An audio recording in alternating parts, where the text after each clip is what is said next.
Well, this brings us to the next point, which is content, right?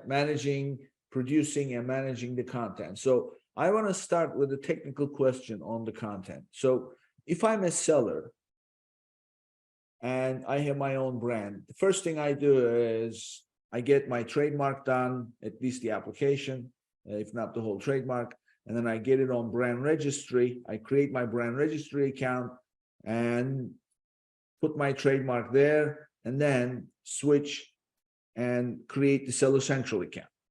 And that's the right route to go with, so that they become connected. If you do them independently, different people do different things, setting up each one, it gets a little bit more complicated. But so you do it that way. So now when you go to Seller Central and create your own listing, then you can simply go and upload new images, change your title, content, A+, whatever. You can do all that. And the minute that you hit submit, it will say it will be approved in 24 hours, but it pretty much becomes visible fairly quickly. As simple as that. However, you are a Vendor Central user as a 1P company selling to Amazon. Your listings are already created. And when you switch to Seller Central, tell us about the relationships now with the brand registry situation, the existing listings, who has control over those listings, and what are the things to do with that situation? Yeah, so we, what you outlined is generally the case, not always as straightforward, right? There are always cases where with Amazon's kind of outdated backend, things get stuck. When making that transition from vendor to Seller Central to 3P, it is effectively a similar process, but we do have to go through and ensure that we do want to sit on existing ASINs, and we do make requests to Amazon through some specific teams to take over ownership, right? Which starts with having the seller account and the brand registry tied together, and then going in and making a request to take over ownership of those listings, right?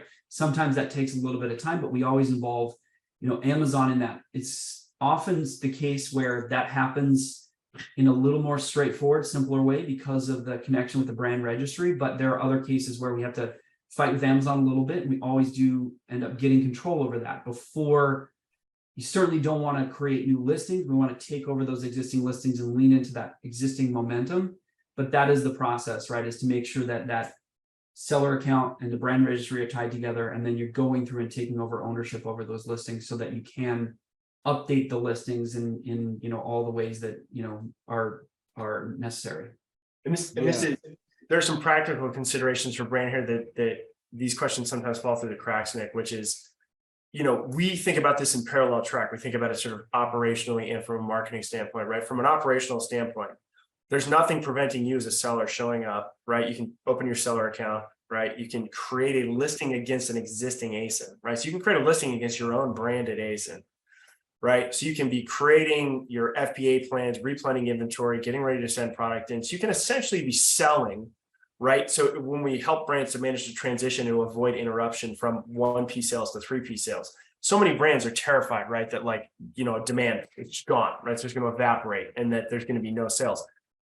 The ASIN is indestructible, lives in the Amazon catalog, ranking, reviews, advertising performance, all of those things continue to exist absent Amazon being there as a 1P customer.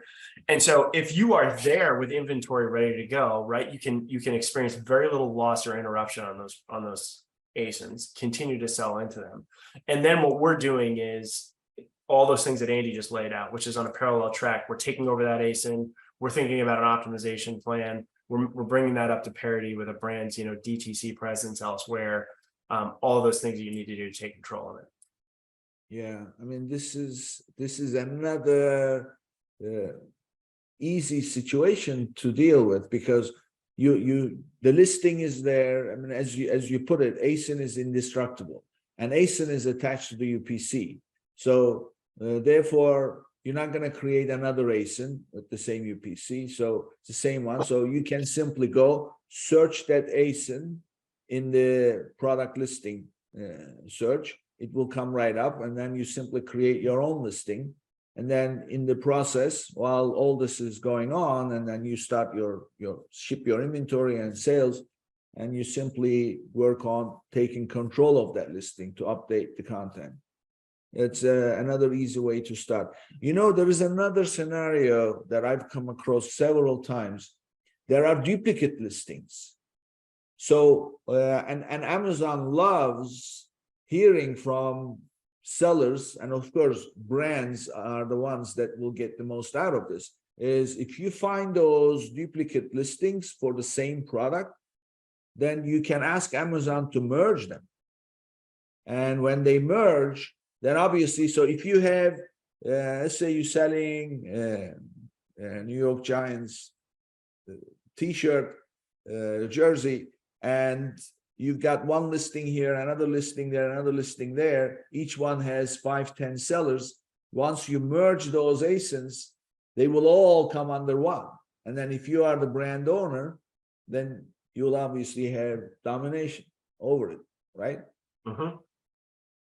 So it's, of course, it's hard to find those duplicate listings. That was always our trouble, because anybody can create a listing after all. And by the way, we've seen resellers obtaining their own UPC codes and creating ASINs for the same item.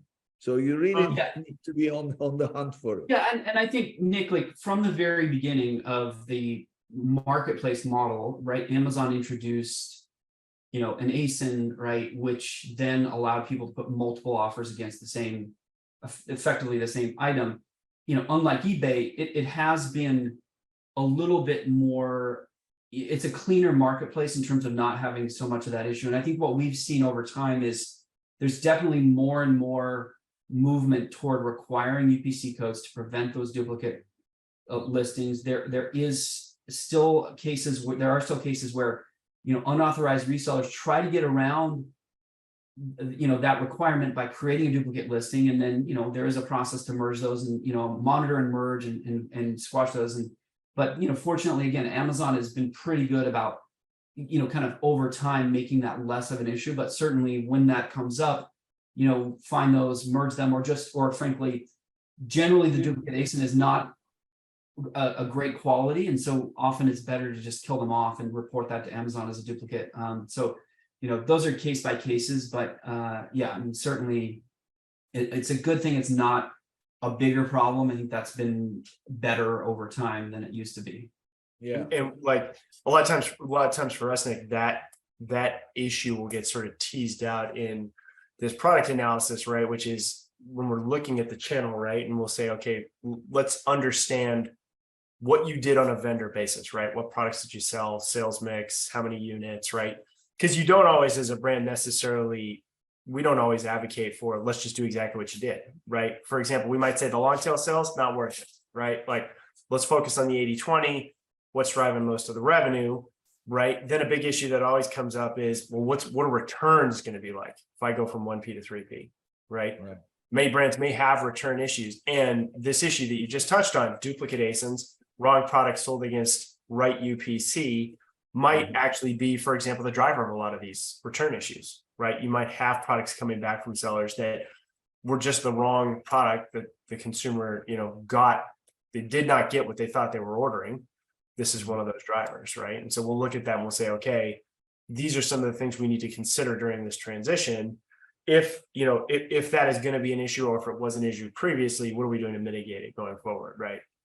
Is it a product information problem, product organization problem, duplicate listing problem?